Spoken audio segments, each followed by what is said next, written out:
আহি অবরকাতুহু। আপনারা সকলে কেমন আছেন? জি আলহামদুলিল্লাহ। জি আলহামদুলিল্লাহ।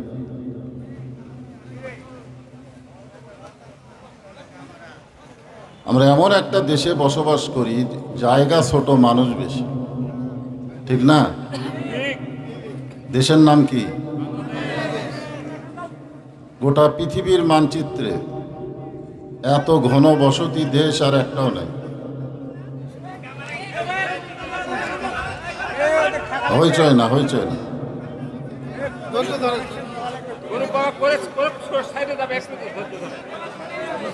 আপনারা বলেন, এত ঘন বসতি হওয়ার পরেও রোহিঙ্গা মুসলমানকে জায়গা দিছে কোন দেশ? তাহলে এখানে প্রমাণ হলো যে ঘন বসতি হলেও জায়গা দেওয়ার অভ্যাস আমাদের আছে। তো যারা দাঁড়িয়ে আছে এরা কি রোহিঙ্গা? এরা তো আমাদেরই ভাই। এদেরকে জায়গা দেওয়ার জন্যে সকলে চেষ্টা করবেন। আলহামদুলিল্লাহ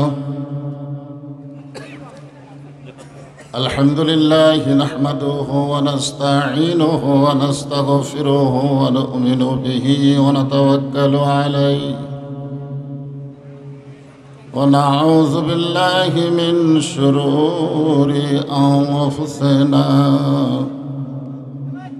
ওয়া মিন সাইয়্যাতি আ'মালিনা মান ইয়াহদিহিল্লাহু ফালা মুদিল্লা লাহু ومن يضلله فلا هادي له। সকলে একটু আল্লাহর হস্তে জবান খুলে বলেন, আশহাদু আল্লা ইলাহা ইল্লাল্লাহু ওয়াহদাহু লা শারীকা লাহু ওয়া আশহাদু আন্না মুহাম্মাদান আবদুহু ওয়া রাসূলুহু আল্লাযী আরসালা রাসূলাহু বিল হাক্কি বাশীরাও ওয়া নাযীরা ওয়া দাঈয়ান ইলাল্লাহ بإذنه وسراجا منيرا فقد قال الله تعالى في كلامه المجيد والفرقان الحميد।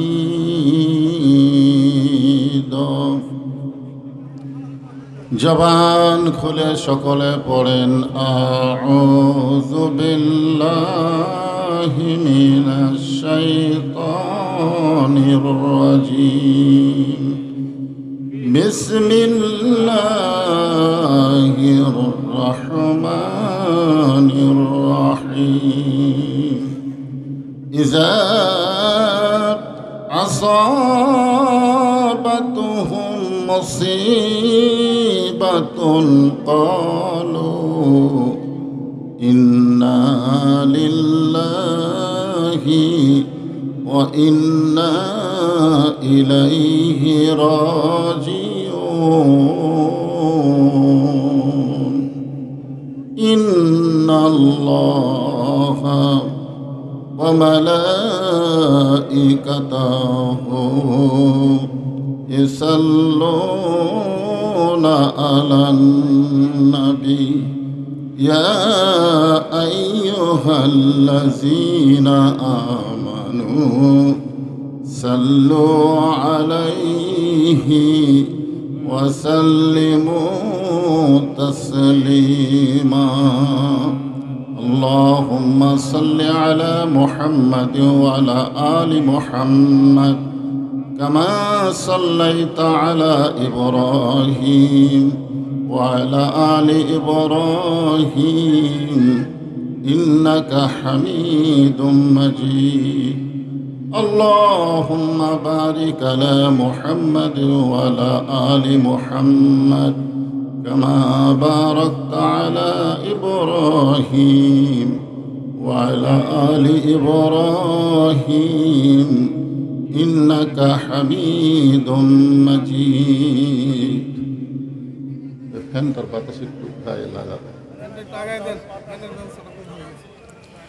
মশরিকে হুব্বে মুহাম্মদ সকলে বলি সাল্লাল্লাহু আলাইহি मतलाए दीवानी माँ मतलाए खुर्शीद इश्कास सीनाए सो जाने माँ बलगल उला बिकमालिही कशाफत दुजा बिजमालिही हसनत जमीओ खिसालिही सल्लो अलैहि व आलिहि अल्लाहुम्मा आमीन। জান্নাতের বাগান থেকে জান্নাতি মানুষদেরকে নিয়ে আমি গুনাহগার তোমার রহমতের দরজায় দুখানা হাত তুলেছি আল্লাহ। হাসরের ময়দানে জব্বার আর কাহার নামে রূপ নিয়া তুমি যখন বিচার শুরু করবে তোমার সামনে দাঁড়ায়া সমস্ত নবীরা নাফসি নাফসি বলে কাঁদতে থাকবে। এমন কঠিন অবস্থা হাসরে হবে, সেদিন সমস্ত নবী তার উম্মতকে ভুলে যাবে, শুধু বলবে আল্লাহ আমার কি হবে, আমার কি হবে। একমাত্র দরদি নবী শাফাতের কান্ডারি ইয়া রব্বি হাবলি উম্মতি বলে সেজদায় পড়ে যাবে। সেই কঠিন মুসিবতের সময় আজকের এই মাহফিলকে ওসিলা করে আমাদের সবাইকে রাসূলের উম্মতের কাতারে আল্লাহ কবুল করে নিও। সুবহান রাব্বিকা রব্বিল ইজ্জাতি আম্মা ইয়াসিফুন ওয়া সালামুন আলাল মুরসালিন আলহামদুলিল্লাহি রব্বিল আলামিন। লা ইলাহা ইল্লাল্লাহ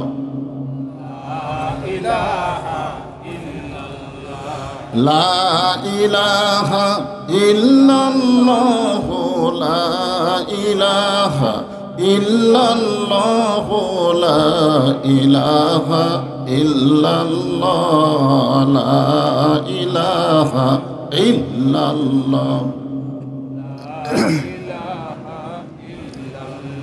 চাঁদ সূরজ আর গ্রহ তারা আল্লাহ নামের পাগল পারা। চাঁদ সূরজ আর গ্রহ তারা আল্লাহ নামের পাগল পারা। আমার আল্লাহ নামের এতই দয়া, আল্লাহ নামের এতই মায়া, লুকিয়ে রাখছেন হে আল্লাহ। লা ইলাহা ইল্লাল্লাহ লা ইলাহা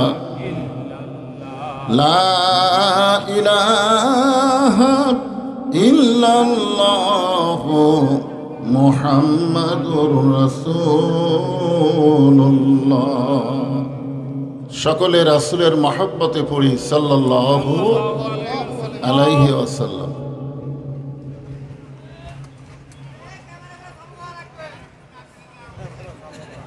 আশরাফুল উলুম হাফেজিয়া কওমিয়া নুরানি মাদ্রাসা কোলাহাট চাউলপট্টি। আজকের এই মাহফিলে আল্লাহ তাআলা যিনাকে সম্মানিত সভাপতির আসনে কবুল করেছেন, জনাব আলহাজ মোহাম্মদ কামাল হোসেন। আজকের এই মাহফিলের সম্মানিত সভাপতিকে অন্তরের অন্তঃস্থল থেকে আমি শুভেচ্ছা জ্ঞাপন করছি। আজকের এই মাহফিলের সম্মানিত সহসভাপতি জনাব মোহাম্মদ মজনু হোসেন, প্রধান অতিথি অ্যাডভোকেট মোহাম্মদ ফজলে আব্দুল ফারুক সাহেব, সম্মানিত বিশেষ অতিথিবৃন্দ, সম্মানিত নায়েবে রাসূল, ওলামায়ে কেরাম, আপনাদের মাঝে মাঝে যে সমস্ত আলেম ওলামা বসে আছেন, মঞ্চে আছেন, মাগরিবের নামাজের পর থেকে এত রাত পর্যন্ত কোরআন হাদিসের আলোকে অত্যন্ত গুরুত্বপূর্ণ আলোচনা করে আপনাদেরকে শোনালেন, আলেম ওলামা সহ আজকের মাহফিলের সমস্ত বক্তাগণকে অন্তরের অন্তঃস্থল থেকে আমি শুভেচ্ছা জ্ঞাপন করছি। এই মুহূর্তে আমার সামনে যারা বসে আছেন, যিনাদেরকে আল্লাহ তাআলা জান্নাত পাওয়ার একটা ওসিলা করে দিয়েছে, বলেন সুবহানাল্লাহ। আজকে কোরআনের মাহফিল শুনতে এসে যে শরীরগুলো ঘেমে যাচ্ছে, ওয়াবতাগু ইলাইহি ওয়াসিলা, আল্লাহ যদি ওসিলা তালাশ করে বলেন, কোরআন শুনতে গিয়ে যাদের শরীরটা ঘেমে গেল, আমি আল্লাহ তাদের জন্য জাহান্নামকে হারাম করে দিলাম। আল্লাহ পারে কি পারে না? এজন্য যে সমস্ত আল্লাহর বান্দারা কষ্ট করে আমার সামনে বসে আছেন, পাশে দাঁড়িয়ে আছেন, আমি আমার অন্তরের অন্তঃস্থল থেকে আপনাদের সবাইকে শুভেচ্ছা জ্ঞাপন করছি। সম্মানিত মা বোনেরা, পর্দার অন্তরালে বসে বসে যারা আলোচনা শুনতেছেন, আমি তাদের সবাইকে শুভেচ্ছা জ্ঞাপন করে আর একবার জানতে চাচ্ছি আপনারা সকলে কেমন আছেন? যে আল্লাহ শারীরিক সুস্থতা, মানসিক প্রশান্তি, বলেন সুবহানাল্লাহ। বাংলাদেশের সরকারে যখন হাসিনা ছিল, তখন আমাদের অনেকের শরীর ভালো ছিল, কিন্তু মনের মধ্যে প্রশান্তি ছিল না, ঠিক কিনা বলে? মনের মধ্যে একটা তড়ফড়ি কাজ করতো, না জানি কি হয়, আজরাইল ধরার আগে পুলিশ ধরার ভয়, এরকম একটা অবস্থা ছিল না? সে একটা কঠিন অবস্থা থেকে আল্লাহ আমাদেরকে শান্তির সুবাতাস দান করেছেন।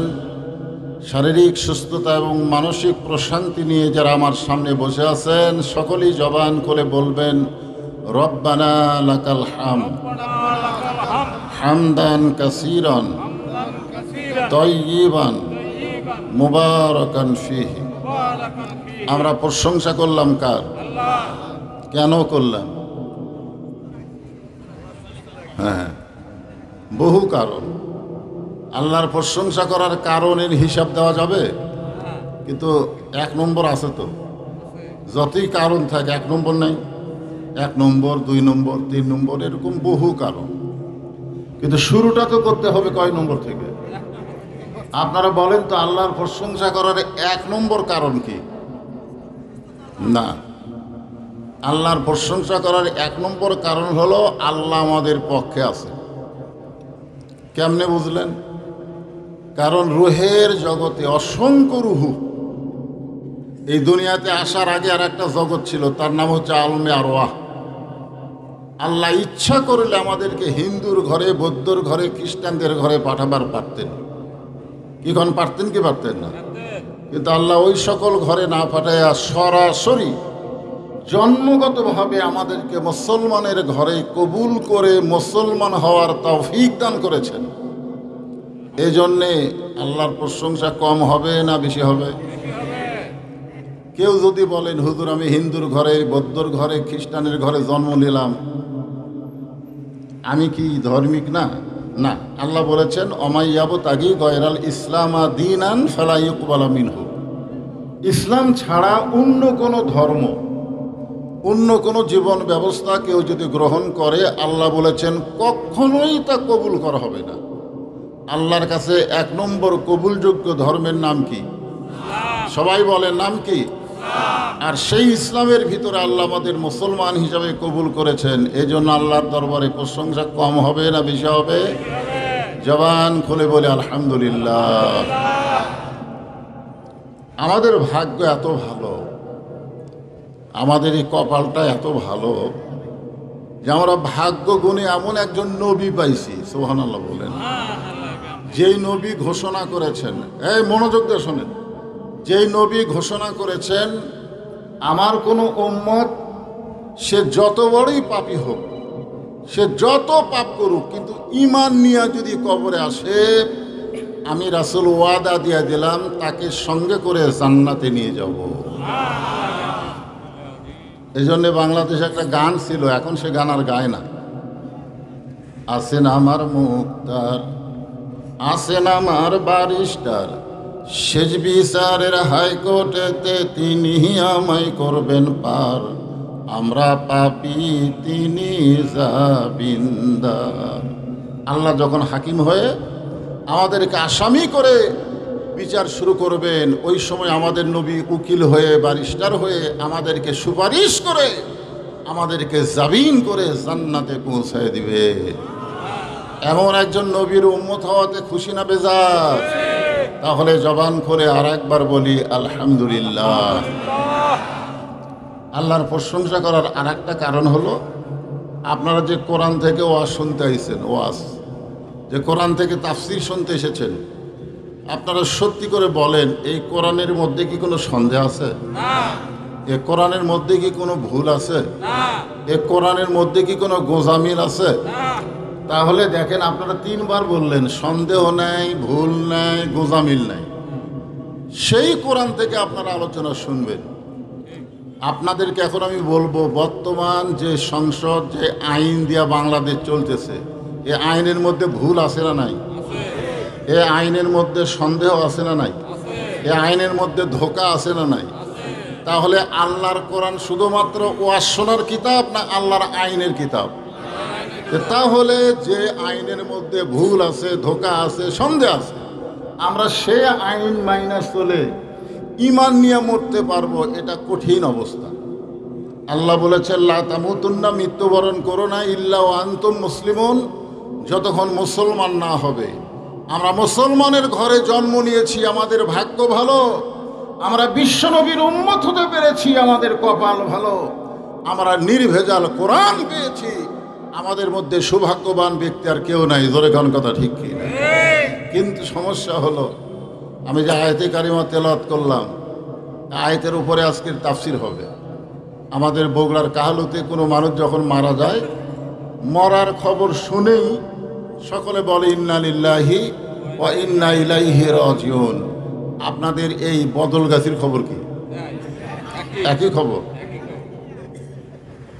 আচ্ছা, মানুষ মরে গেলে আপনারা যে ইন্না লিল্লাহ পড়েন, এটা কি কোনো আলেম আপনাদেরকে পড়তে বলেছে না এমনি এমনি পড়েন?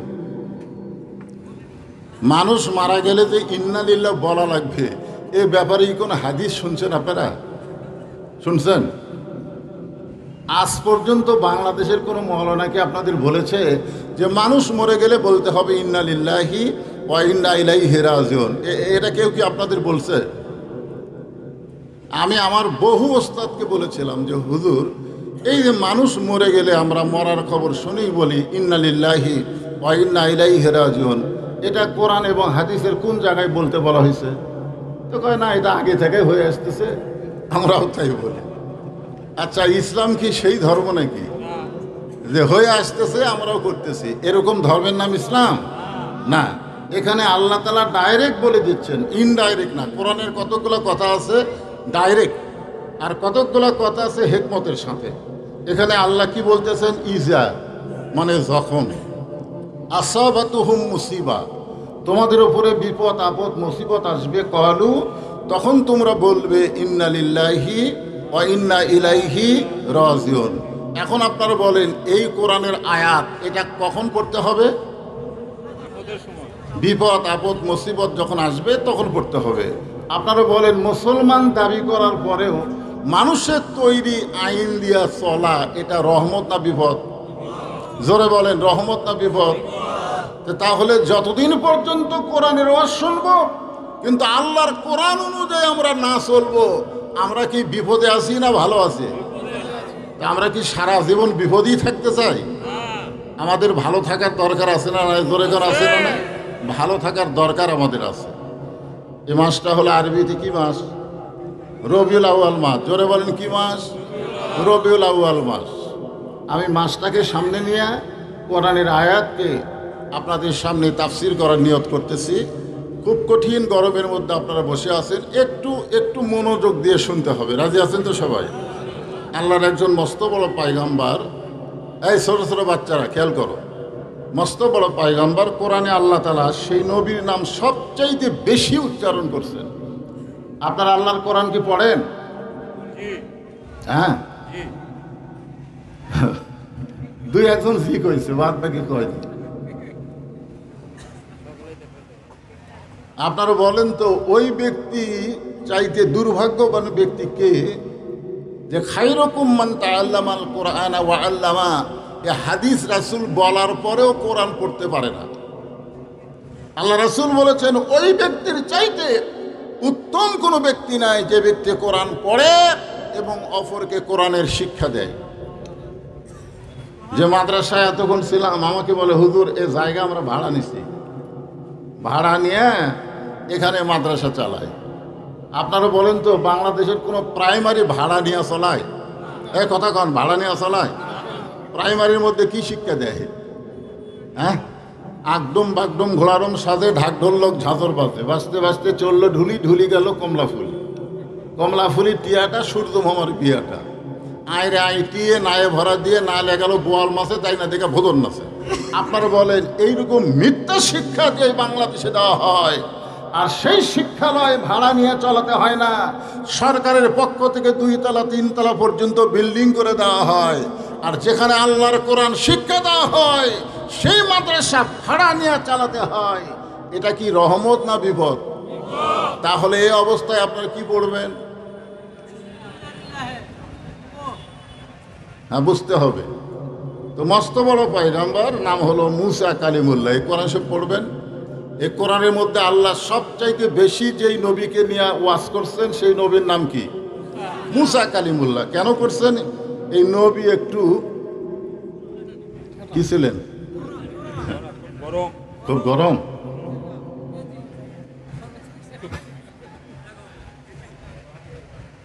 তাও ভালো বলছেন। আমি এক মাহফিলে বলছিলাম এই নবী কি নবী, একজন লাভ যেটা বলতেছে ঠেটা নবী। নবীর সাথে ঠেটা শব্দ উল্লেখ করা যাবে? কড়া বলা যাবে, কড়া নবী, রাগিত নবী। হ্যাঁ, মাঝে মধ্যে একটা জায়গায় নবী যাইতেন আল্লাহর সঙ্গে কথা বলার জন্য, মাঝে মধ্যে যাইতেন। সে জায়গার নাম হলো তুর পাহাড়। ধরে বলেন কি পাহাড়? আপনাদের দোয়ায় আল্লাহ রহমতে ওই পাহাড়টা আমি দেখেছি। যে জায়গায় মুসা নবী দাঁড়িয়ে আল্লাহর সঙ্গে কথা বলতেন ওই জায়গাও আমি দেখছি। তো ওই জায়গায় মুসা নবী দাঁড়িয়ে থাকতেন, আর আল্লাহ মুসা নবীকে বলতেছিলেন মুসা তোমার খবর কি? তো মুসা বলতেছে আলহামদুলিল্লাহ। কি বলতেছে? আচ্ছা, যদি আপনাদেরকে আমি বলি ভাই আপনাদের খবর কি, কি বলবেন? আলহামদুলিল্লাহ। তো মুসা নবী চিন্তায় পড়ে গেলেন, কেউ যখন কারো খবর চায় তাহলে তার খবরও চাওয়া দরকার। আমি বললাম আপনারা কেমন আছেন, আপনারাও আমাকে বললেন হুজুর আপনি কেমন আছেন। এটাই কিন্তু সৌজন্য, ঠিক কিনা বলেন? তো মুসা নবী বলতেছে আল্লাহ আপনার খবর কি? চিন্তা করে দেখেন, মুসা নবী কিন্তু বলছে কি আলহামদুলিল্লাহ। এখন আল্লাহ কি বলবে? আল্লাহ এখন বলতেছেন মুসা আমি কেমন আছি তুমি যদি জানবার চাও, ইযহাব ইলা ফিরাউন ইন্নাহু তাগা। খুব খেয়াল করবে। মুসা বলতেছে আল্লাহ আপনার খবর কি, আপনি কেমন আছেন? আল্লাহ বলতেছে আমি কেমন আছি যদি জানবার চাও তাহলে ফিরাউনের কাছে যাও। কার কাছে যাও? ফিরাউনের কাছে যাও। ফিরাউন কোনো মানুষের নাম না, ফিরাউন একটা ডিগ্রির নাম। আমাদের বাংলাদেশেও ফেরাউন আছে। ও যে দেখতেছেন হুজুর, ও যে ওইটা আমার পুকুর হুজুর, ওই পুকুরের পাশে যে জায়গা দেখতেছেন এগুলো সব আমার। এই যে এদিকে মার্কেট দেখতেছেন এটাও আমার হুজুর, আর এই সাইডে যা দেখতেছেন সব আমার বাপ চাচা। ওই যে দেখতেছেন ওটা আমার বড় ভাই। তো সবই যদি তোমাকে হয় আল্লাহর, তখন বলতেছে হুজুর আল্লাহটা দেখবার গেলে 2 মিনিট হাঁটা লাগবে। কয় মিনিট হাঁটা লাগবে? 2 মিনিট হাঁটা লাগবে, তারপরে আল্লাহ দেখা যাবে। তো চলো আল্লাহটা দেখি। তখন 2 মিনিট যাওয়ার পরে বলতে তো হুজুর এই যে দেখতেছেন এখানেও আল্লাহর কিছু ছিল না, আমার চাচা আল্লাহ দয়া করে 10 শতক দান করছে। আমার চাচা আল্লাহ দয়া করে 10 শতক দান করছে, আর আমরা টাকা পয়সা দিয়ে আল্লাহকে একটা ঘর বানিয়ে দিছি। তখন ফেরেশতারা বলতেছে, আল্লাহ এই দেশের নাম কি? যে দেশে তোমার কিছুই নাই, আর চাচা দান করলে তুমি পাও, আর ওরা টাকা পয়সা দিয়ে ঘর বানিয়ে দেয়, এই দেশের নাম কি? আল্লাহ বলতেছে, ওই দেশের নামই হলো মানুষের তৈরি আইন দেয়া চলা ফেরাউনের বাংলাদেশ। এখন আপনারা বলেন, মুসা নবীকে আল্লাহ কি বললেন যে আমি আল্লাহ কেমন আছি, যদি জানবার চাও তাহলে কার কাছে যাও? কেন যাবা? ইন্নাহু তাগা, ফেরাউন সীমা লঙ্ঘন করেছে, যেরকম সীমা লঙ্ঘন করেছিল আমাদের হাসিনা। বিনা ভোটে, বিনা ভোট, দিনের ভোট রাতে হয়, যখন প্রার্থী পায় না তখন ড্যামি হয়। জোরে কোন কি হয়? ড্যামি হয়। এমন একটা অবস্থা হয়ে গেছিল হাসিনার, এক সময় বলতো দেশ আমার, দেশ আমার বাপের, নামাইকে। আমরা আলেম ওলামারা লুকিয়ে থাকে, আর বিএমপি যারা করে এরা যে কুটি লুকিয়ে ছিল খুঁজে পাওয়া যায় না। জোরে কোন ঠিক কিনা? এখন আপনারা বলেন, 5 তলা বিল্ডিং এর উপরে উঠে 1.5 লাখ টাকার খাট, 12,000 টাকার কম্বল ওড়ে তামানি দিয়ে কেউ যদি ঘুমের আগে বলে আমার বাড়ি আমার ঘর আমাক নামাইকে, খাটের দাম কত? 1.5 লাখ। জোরে বলেন কত? আর 12,000 টাকার কম্বল ওড়ে তামানি দিয়ে বলতেছে আমার বাড়ি আমার ঘর আমাক নামাইকে। তো 2 কান্দের ফেরেশতা বলতেছে আল্লাহ, ঘুমের আগে মানুষ দোয়া পড়ে, আল্লাহুম্মা বিইসমিকা আমুতু ও আহিয়া। এই তো এই দোয়া পড়লো না, ই বললো আমার বাড়ি আমার ঘর আমাক নামাইকে। এর খবর কি? রাত যখন 3টা বাজছে তখন আল্লাহ একটা ভূমিকম্প দিছে। তোর এখন কি কম্প? ভূমিকম্প কালে বিল্ডিং এভাবে লড়ে উঠছে। ওই এত ফোর্সে নামছে, যে ঘুমানোর আগে কি বলছে যে আমার বাড়ি আমার ঘর আমাক নামাইকে, ওই এত ফোর্সে নামছে যে কম্বলের মধ্যে লুঙ্গি খুলে আসে ওটাও পরার টাইম পায় না, একে ন্যাংটা হয়ে নামছে। তোর এখন কি হয়ে নামছে? ফেরেশতারা বলতেছে আল্লাহ নামাইলা নামাইলা, তাই বলে এভাবে ন্যাংটা করে নামালা? হাসিনা বলেছিল আমি নামবো না, আল্লাহ এমন ভাবে নামাইছে একেবারে ন্যাংটা করে নামাই দিছে। তোরে কোন কথা ঠিক?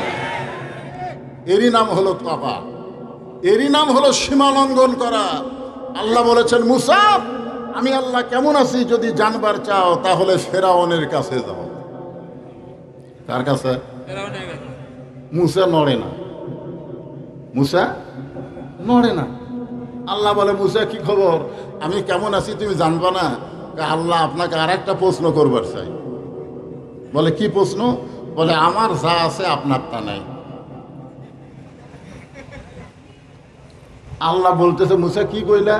মুসা বলতেছে আল্লাহ আপনি শুনবার পান না, আপনি হচ্ছেন সামিউম বাসির। আল্লাহ কি সামিউম? আল্লাহু আলিমুম বিজাতিস সুদূর। আল্লাহ শুধু শোনে না, আল্লাহ দেখে। এমনকি আল্লাহ অন্তরের মধ্যে কি বুদবুদ করে সেটাও আমার আল্লাহ জানে। জোরে কোন কথা ঠিক না? মুসা বলতেছে আল্লাহ আপনি কি শুনতে পান না? আমি আপনাকে বললাম আমার যা আছে আপনার তা নাই। আল্লাহ বলে মুসা তোমার এমন কি আছে যে এটা আমি আল্লাহর নাই? মুসা বলতেছে আল্লাহ আমার মৃত্যু আছে কিন্তু আপনার মৃত্যু না। আল্লাহ বলে মুসা রে ঠিকই তো তাই রে। মুসা বলতেছে আল্লাহ আপনি যতই চেষ্টা করেন আপনি মারতে পারবেন কিন্তু মরতে পারবেন না, কারণ মরার যে কি মজা এইটা আমি মুসা পাবো কিন্তু আপনি পাবেন না। সুবহানাল্লাহ বলেন। দুনিয়াতে আসার পরে অনেকেই মনে করে কি হনু রে, কি হচ্ছে, কি হয়েছে? 5 বার পাতলা পায়খানা হলে লাঠি ছাড়া হাঁটতে পারবেন না, আবার অহংকার করে কথা বলে। জোরে করেন ঠিক কিনা? আল্লাহ বলে মুসা মৃত্যু তোমার কাছে কেমন মনে হয়? মুসা বলতেছে আল্লাহ দুনিয়াতে যত নিয়ামত আপনি দান করেছেন এর মধ্যে উত্তম নিয়ামতের নাম হলো মৃত্যু। আপনারা সুবহানাল্লাহ বলেন না? আপনার মনে হয় মরবার চান না? আপনারা এখানে যত মানুষ বসে আছেন, দাঁড়িয়ে আছেন, একটা মানুষ বলেন তো যে আমি মরব না। মরা, আমি যেই বলবো মরা, আপনার বলবেন লাগবেই। মরা, মাশাআল্লাহ। মুরব্বী বসেন, বাবা বসেন। আচ্ছা ঠিক আছে, ঠিক আছে। একটা বাচ্চা নিয়ে আইছে। হ্যাঁ, খুব মনোযোগ দিয়ে শুনবেন, কারণ আমাদের সময় আর বেশি বাকি নাই। আজকে ফেসবুকে দেখলাম যে আর বেশি সময় নাই। ভূতত্ত্ববিদ এবং আসমানকে নিয়ে যারা গবেষণা করতেছে তারা বলতেছে অল্প দিনের মধ্যেই পশ্চিম দিকে সূর্য উঠবে। আর পশ্চিম দিকে সূর্য উঠলে তওবার দরজা আল্লাহ বন্ধ করে দেবে। তওবার দরজা আল্লাহ কি করে দিবে? বন্ধ করে দিবে। আল্লাহ কিন্তু অনেক কিছু আমাদেরকে দেখাচ্ছে, ঠিক কিনা বলে? হ্যাঁ, এই জন্য আপনারা কষ্ট করে যখন বসে আছেন একটু মনোযোগ দিয়ে শোনেন। মুসা কি বলতেছে? আল্লাহ আমাকে যত নিয়ামত দান করেছেন সবচাইতে উত্তম নিয়ামতের নাম হলো মৃত্যু। আল্লাহ বলে, মুসা মানুষ দুনিয়াতে গিয়ে মরতে চায় না, আর সেই মৃত্যু তোমার কাছে উত্তম হওয়ার কারণ কি? মুসা বলতেছে, আল্লাহ কারণ হলো তিনটা। ধরে বলেন কয়টা? এক নম্বর কারণ হলো না মরলে জান্নাতে যাওয়া যাবে না। এত সুন্দর জান্নাত আপনি বানায় রাখছেন, সেই জান্নাতে যদি যাবার চাই মরা ছাড়া জান্নাতে যাওয়ার কোনো রাস্তা নাই। আপনারা বলেন তো যে না মরে জান্নাতে যাবেন কোনো রাস্তা আছে? তাহলে জান্নাতে কি আপনারা যাবার চান? চান? কারা কারা চান? আল্লাহকে একটু হাত দেখেন তো দেখি। লিল্লাহে তাকবীর, হাত নামান। এখন বলেন জান্নাতে যাইতে গেলে কি হওয়া লাগবে? মরা লাগবে। জোরে কোন কি লাগবে? আমি যখন বলবো জান্নাতে যাইতে গেলে কি চাই, আপনারা সকলে জোরে সোরে বলবেন মরতে চাই। জান্নাতে যাইতে গেলে কি চাই? আরো জোরে জোরসে বলুন। এখানে যে ফেরেশতাগুলো আছে, এই ফেরেশতাগুলো চমকে চমকে উঠতেছে। আল্লাহ এতদিন মাহফিলে গেলাম, মানুষ খালি বাঁচার চিন্তা করে, আর আজকের কোলাহাটের মাহফিলে মরতে চাই মরতে চাই মিছিল করতেছে। এরা কি পাগলা হয়ে গেছে? আল্লাহ বলে, ফেরেশতা সাক্ষী থাকো, যারা কোরআনের মাহফিলে মরতে চাই মিছিল করলো, আমি আল্লাহ তাদের সকলের নামগুলো জান্নাতের খাতায় লিস্টি করে নিলাম। এখন আপনারা বলেন মরা তো লাগবেই। এ ভাই এই এখন এরকম, আগে ওয়াজটা গুছাই নিবার তো, রাত বেশি হয়ে গেছে। আগে ঘুম ছাড়িয়া তারপর ওয়াজ শুরু করা লাগবে। ধরে কোন ঠিক? আমরা মরতে চাই না গো। আসলে না মরলে জান্নাতে যাওয়া যাবে না। তার প্রমাণ হলো লাইলাতুল মেরাজে আল্লাহ রসুল যখন বাইতুল মুকাদ্দাসে 2 রাকাত নামাজ পড়ালেন। আমাদের নবী বাইতুল মুকাদ্দাসে কয় রাকাত নামাজ পড়াছেন? এই জন্য আমাদের নবীর একটা ডিগ্রি হয়েছে, সেটা জানেন? সেই ডিগ্রির নাম হলো ইমামুল আম্বিয়া ইমামুল মুরসালিন। নবী যখন 2 রাকাত নামাজ পড়ানো শেষ হয়ে গেল, তখন আল্লাহ নবী বললেন, ভাই জিবরাইল, আমি তো ইমামতি করলাম, কিন্তু আমার পিছনে যারা মুসল্লি তারা কে? তো জিবরাইল বললেন, আপনার পিছনে যারা মুসল্লি তারা সকলেই আল্লাহর নবী এবং রাসূল। সমস্ত নবী রাসূল আজকে আপনার পিছনে ইক্তেদা করলো, আপনি ইমামুল মুরসালিন হয়ে গেলেন। তো আল্লাহ রাসূল বললেন, জিবরাইল, আমি একটু সমস্ত নবী রাসূলকে দেখবার চাই। ইমামতি যখন করে তখন কি মুসল্লি দেখা যায়? যখন দেখা যায়, তখন বললেন, ইয়া রাসূলুল্লাহ, আপনি শুধু দেখবার চান এটা না, সমস্ত নবী রাসূলও আপনাকে দেখতে চায়। যখন সুবহানাল্লাহ। আল্লাহর পক্ষ থেকে একটা মেম্বর এনে দেওয়া হলো, সেই মেম্বরে আমাদের নবী দাঁড়ালেন। মেম্বরে দাঁড়ায় সমস্ত নবী রাসূলের চেহারার দিকে নবী তাকায় আছেন, আর সমস্ত নবী রাসূল আমাদের নবীর দিকে তাকায় আছে। বলেন সুবহানাল্লাহ। এক সময় আল্লাহ নবী দেখতে পেলেন একটা নবীর চেহারা খুব মলিন, চেহারাটা খুবই মলিন চেহারার মধ্যে কোনো আনন্দ নাই। তো নবী বললেন, জিবরাইল, ওই যে একজন নবীকে আমি দেখতেছি, তার চেহারাটা মলিন দেখা যায়, চেহারার কোনো আনন্দ নাই, ব্যাপার কি? তো জিবরাইল বলে, হুজুর আপনি তাকে ডাক দেন। তো আল্লাহ নবী তাকে ডাক দিলেন, কাছে আসলেন, জিজ্ঞাসা করলেন আপনি নাম কি? বলে আমার নাম হলো ঈসা রুহুল আল্লাহ। তো নবী চমকে গিয়ে বললেন যে সকলের চেহারায় আলো দেখা যায়, আর আপনার চেহারা মলিন কেন? ঈসা নবী বলতেছে, আমার জন্য আফসোস হলো সমস্ত নবী রাসূল আজকে আপনার পিছনে জান্নাত থেকে নামাজ পড়তে এসেছে, তারা জান্নাত থেকে আপনার পিছনে নামাজ পড়তে এসেছে, কিন্তু আমি জান্নাত থেকে আসতে পারি নাই। তো আমাদের নবী বললেন, আপনি জান্নাত থেকে কেন আসলেন না? ঈসা নবী বললেন, আমার যে মরণই হয়নি। এই কথাই বোঝা গেল, না মরলে জান্নাতে যাওয়া যাবে। এখন আপনারা বলেন, আমরা মরার পরে যদি জান্নাতে যাবার চাই, সাধারণভাবে মরলে হবে না। আল্লাহ কোরআনে বলেন, ইয়া আইয়ুহাল্লাযীনা আমানুত্তাকুল্লাহা হাক্কা তুকাতিহি ওয়া লা তামুতুন্না ইল্লা ওয়া আনতুম মুসলিমুন। আল্লাহু আকবার। এই শোনেন, মনোযোগ দিয়ে শুনবেন রে ইমানদার বান্দারা।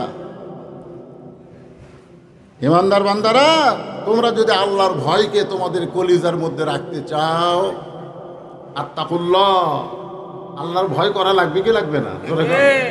শুধু ভয় করলে হবে না, হাক্কা তুকাতিহি। সারা জীবন ঘুষের চাকরি করছে, সারা জীবন ঘুষের চাকরি করছে, এখন রিটায়ার হয়ে গেছে। রিটায়ার বোঝেন না? রিটায়ার হওয়ার পরে আল্লাহর কাছে বলতেছে, আল্লাহ আমি তওবা করতেছি, আল্লাহ আমি আর জীবনে ঘুষ খাবো না, আমি আর ঘুষ খাবো না। আল্লাহ, আপনারা বলেন তো এ দোয়া আল্লাহ কবুল করবে? কারণ ওর ঘুষের চাকরি নাই। যতদিন পর্যন্ত চাকরি ছিল ততদিন পর্যন্ত কান্দে নাই, যেই চাকরি গেছে আর কান্দা শুরু হয়ে গেছে। সারা জীবন নামাজ পড়েনি, বুড়া বয়সে মসজিদে গেছে। আপনারা বলেন তো, নামাজ আর সরকারি চাকরি, এটার একটা বয়স আছে না নাই? জোরে করে আছে না নাই? আপনি কি সব বয়সে নামাজ পড়লে হবে? আল্লাহ রাসূল বলেছেন যে 7 বছর থেকে নামাজের তালিম দাও, 10 বছর থেকে মারিয়া পিটা ওকে নামাজ। 7 বছর থেকে নামাজের তালিম দাও আর 10 বছর থেকে মারা পিটা নামাজ ধরাও। আপনি বাবা হয়ে, দাদা হয়ে আপনি পারতেছেন না আজকে আপনার সন্তানকে, আপনার নাতিকে নামাজি বানাবার। আগামীতে একটা দল আপনাদের সামনে আসবে, আল্লাহর কোরআনকে বাংলাদেশে বিজয় চায়। যদি সেই দলকে আপনারা ক্ষমতায় বসাতে পারেন, তাহলে আপনাকে আর মারা পিটা লাগবে না, নামাজ না পড়লেও কোনো উপায় থাকবে না। জোরে কোন কথা ঠিক কিনা? জানেন আপনি কি মনে করতেছে?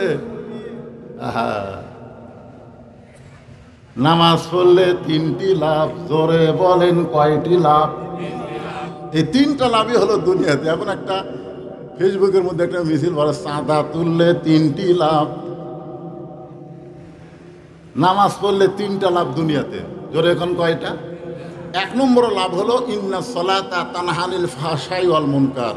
একমাত্র নামাজই পারে মানুষকে যাবতীয় খারাপি ফাহিশা থেকে বাঁচায় দিতে। আপনার ছেলের হাতে আজকে স্ক্রিন টাচ মোবাইল আছে, আজকে কি মোবাইল? স্ক্রিন টাচ মোবাইল আছে, ইচ্ছা করলেই সব কিছু দেখতে পারে। কিন্তু আপনি বলেন, আপনার ছেলে যদি 5 ওয়াক্ত নামাজি হয়, ও কোনো সময় অশ্লীল জিনিস দেখবে না। দেখবার চাইলে ওয়াজ শুনবে, ভালো কিছু দেখবে, কিন্তু অশ্লীলতা সে দেখতে পারবে না। দেখতে চাইলেই তার ঈমান বলবে দরজা বন্ধ, জানলা বন্ধ, বাপ মা ঘুমায় গেছে কিন্তু আমার আল্লাহ ঘুমায়নি। জোরে কোন কথা ঠিক কিনা? আরো 2টা পুরস্কার কি? ফালিয়াবুদু রাব্বা হাযাল বাইত। যদি তোমরা ওই ঘরের মালিকের গোলামি করো, নামাজ পড়ো, আল্লাযী আত'আমাহুম মিন জু'ইন ওয়া আমানাহুম মিন খাউফ। তোমাদের একটা পুরস্কার হলো, তোমাদের রেজেকের কোনো পেরেশানি করা লাগবে না। আমার নাই নাই নাই নাই, খাই খাই খাই খাই, এইটা তোমার অন্তরে থাকবে না। সমস্ত রেজেকের একমাত্র মালিককে। আরো জোরে বলেন, ওয়া আমানাহুম মিন খাউফ। যাবতীয় ভয় থেকে আল্লাহ পুরোপুরি নিরাপত্তা দিবে। বাংলাদেশের 3 দিকে ভারত। অনেকে বলে ভারতের পেটের মধ্যে বাংলাদেশ, ভারত ইচ্ছা করলেই বাংলাদেশকে ধ্বংস করতে পারবে। কিন্তু সে ব্যক্তি যদি নামাজি হয়, সে বিশ্বাস করতে তখন তার ঈমান তাকে বলে দিবে ভারতের কোনো শক্তি নাই, সমস্ত শক্তির মালিক হচ্ছে আল্লাহ।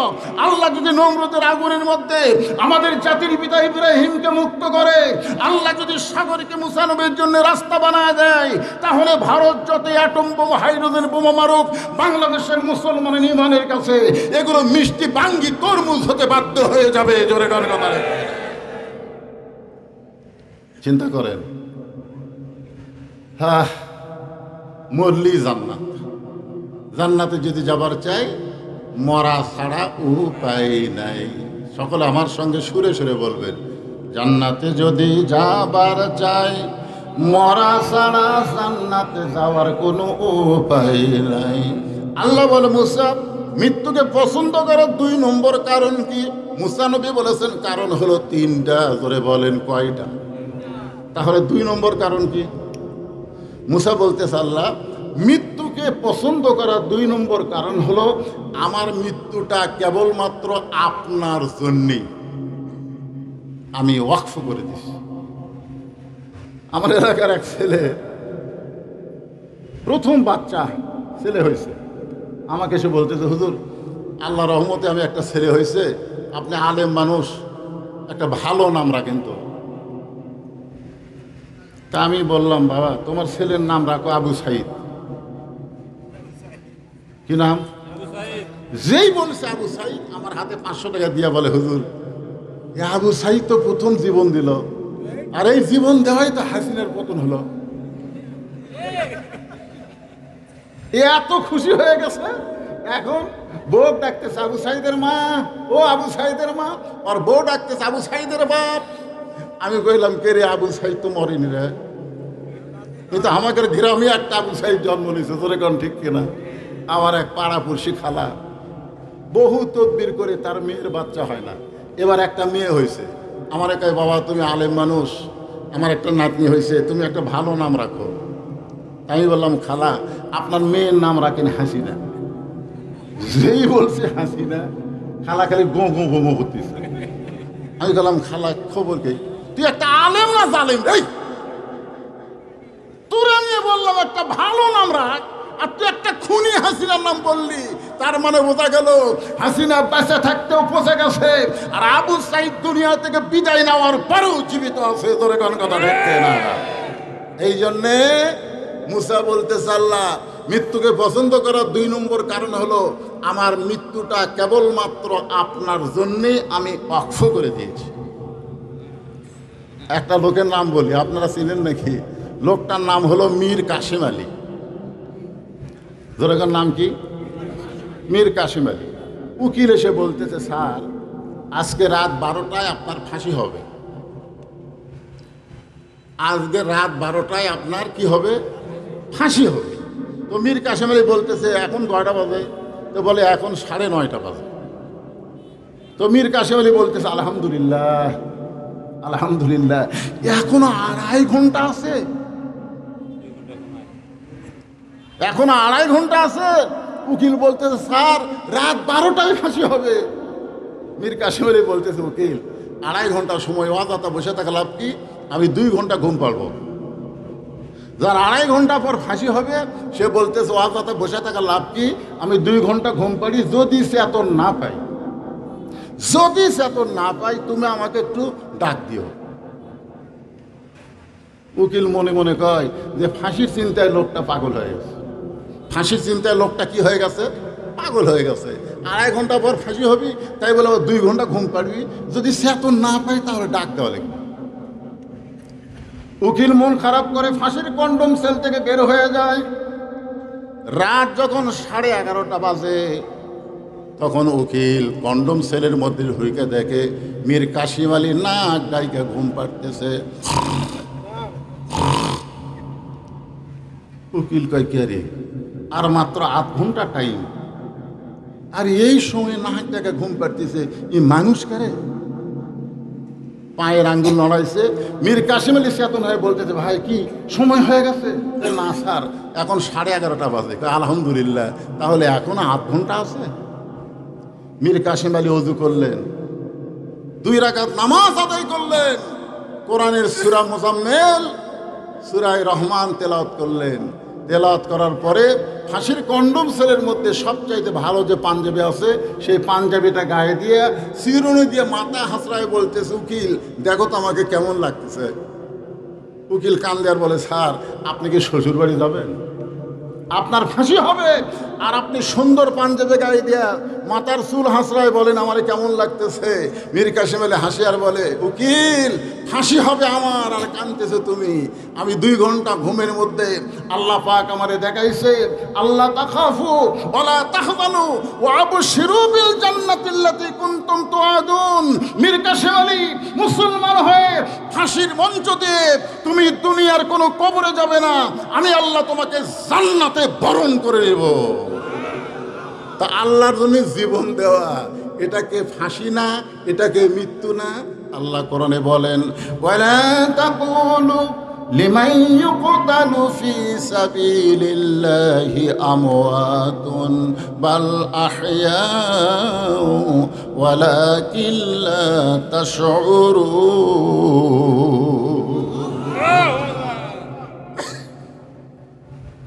ফজল কালো চাদরের মধ্যে হোসাইনকে নিয়ে রাসূলের কাছে গেছে।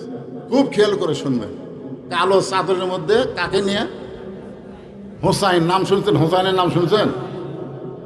প্রত্যেক জুম্মায় ইমাম সাহেব দ্বিতীয় খুতবাতে আপনাদের বলে না, সাইদুস শাবাবে আহলেল জান্নাহ হাসান হোসাইন, বলে কি বলে না? সে কালো চাদরটা এইভাবে পেঁচাইয়া রাসূলের কাছে নিয়ে গেছে। নাম হলো মেয়েটার ফজল। যা বলতেছে, রাসূলুল্লাহ আল্লাহ তাআলা ভাগ্য গুণে আপনাকে আর একটা নাতি দান করছে। আর একটা কি দিছে? তার মানে বোঝা গেল আগে একটা কি নাতি হয়েছে। তার নাম কি? একটু হাউ করা লাগবে। তার নাম কি? তো আল্লাহ আপনাকে আর একটা নাতি দিচ্ছে। যেই শুনছে যে আর একটা নাতি, সাথে সাথে রাসূল কান্না শুরু করে দিছে। নবীর সামনে হাজার হাজার সাহাবী বসে আছে, তারা আশ্চর্য হয়ে গেল যে নবীর একটা নাতি হয়েছে। আর নাতির কথা শুনেই নবী কান্না শুরু করে দিলেন। কারণ কি? সাহাবীরা তো সাহস পায় না। সমস্ত সাহাবীরা মাথা নিচু করে চিন্তা করতেছে কান্দার কারণ কি। কারণ হলো নবী হয়তো চাইছিল যে একটা ছেলে হয়েছে আর একটা মেয়ে হবে।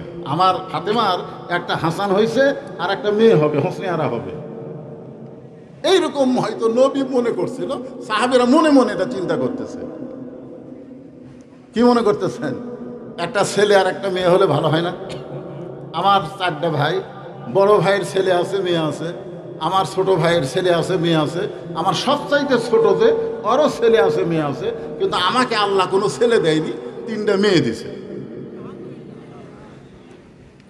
আমার কিন্তু 2 মেয়ে যখন বড় হয়ে গেছে, বড় 2টাই বিয়ে দেওয়া হয়ে গেছে, তখন আমার বাপ একদিন আমার ঘরের মধ্যে সে বলতেছে, বাবা আল্লাহ তোকে একটা ছেলে দেবে না? আমি বললাম, বাবা এখন বয়স হয়ে গেছে, 2টা মেয়ে বিয়ে শাদী হয়ে গেল। আমার বাপ বলতেছে, দেখো তো চেষ্টা করলে আল্লাহ দিতেও পারে। আমি বাবার কথা শুনে চেষ্টা করলাম, আল্লাহ আবার একটা আমার বইয়ের পেটে বাচ্চা দিল। আমার বাপ মা সবসময় দোয়া করলো আল্লাহ যেন এবার একটা ছেলে দেয়। এমন কি দোয়াই করা করলো, আবার আল্লাহ একটা মেয়ে দিল। এখান থেকে বোঝা গেল যে অনেক বাপ মা চায় যে মেয়ে হয়েছে ছেলে হোক, ছেলে হয়েছে মেয়ে হোক। হয়তো নবী এই মনে করে কাঁদতেছে, কিন্তু নবী যে কি মনে করে কাঁদতেছে, আহারে। কিছুক্ষণ পরে আল্লাহ নবী দাঁড়িয়ে গেলেন, উম্মে ফজলের কাছে গেলেন। উম্মে ফজল কালো চাদরওয়ালা বাচ্চাকে যখন নবীর হাতে তুলে দেয়, নবীর চাদরটা মুখ থেকে সরায়, কপাল থেকে সরায় একটা চুমু দিয়ে বললেন, এই গোস্তের টুকরাটা আল্লাহ তুমি কবুল করে নিও।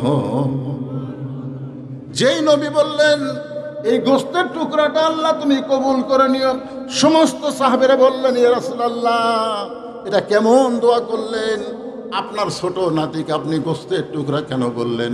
রাসূল বললেন, সাহাবীরা রে, একদিন তোমরা কেউ থাকবা না, আমি নবীও থাকবো না, কিন্তু আমার এই হোসাইন, জোরে কান সুবহানাল্লাহ, আমার এই হোসাইন বাতিলের বিরুদ্ধে লড়াই করতে গিয়া নিজের জীবনকে আল্লাহর রাহে উৎসর্গ করে দিবে। আহা, হোসেন রাদিয়াল্লাহুকে যখন হত্যা করা হলো, মনোযোগ দিয়ে শুনবেন, কারবালার প্রান্তরে তার দেহ পড়ে আছে।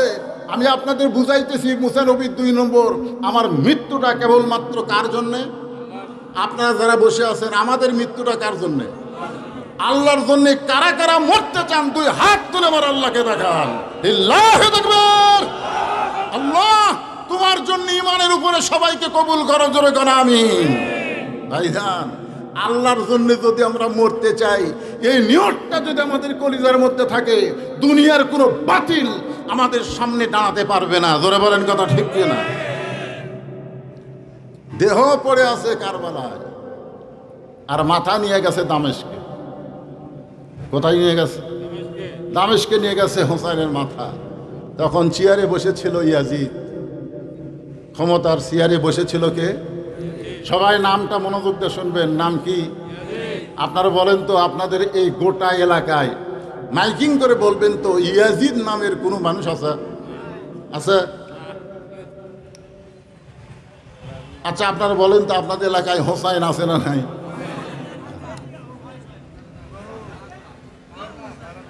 চিন্তা করে দেখেন।